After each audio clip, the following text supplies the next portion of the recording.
This Christmas, we are going to go on a journey together. You're about to read the story that changed the whole wide world. And if you're open to it and ready for it, this story can change your world as well. As you make your way through the story of Jesus, we encourage you to try a few things. Number one, take it in slowly. Read for quality, not quantity. Don't just rush through it like it's a homework assignment you forgot. The sections we are going to read together are pretty short, so you can read a little bit every day if you want to, for quality. Number two, read it with someone if you can. You don't have to, but the scriptures, particularly the Gospels, were meant to be read in a group. This is a story that's meant to be talked about.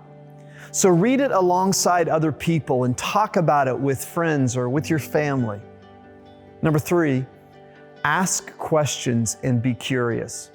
We're going to give you a few questions to get you started, but don't be afraid to raise your own questions along the way.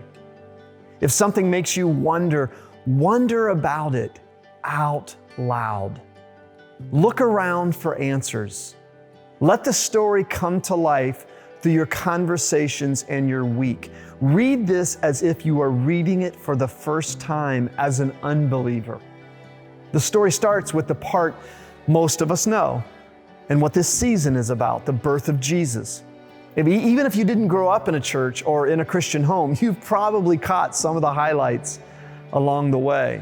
And this is a story so extraordinary that it continues to hold the imagination and attention of the whole world. There are the magical things we all know, right?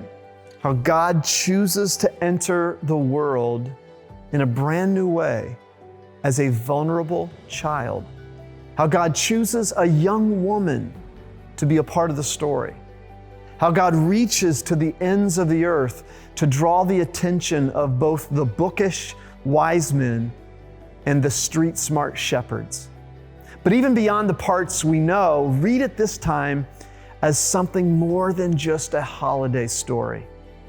It's the story of a God who wants to be close to His creation, a God who loves people so much, you and me, that God joins them in their joy and in their pain.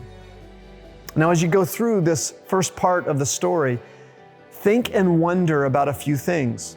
Number one, what is it about this story that has kept the world's attention? Number two, is there anything here that gets your attention? Number three, if this story is true, what would that tell us about the world we are in today? We appreciate you joining us in this journey. This is week one of the Plus Nothing reading plan. And we guarantee you that if you read this and you allow it to read you, your life will be different.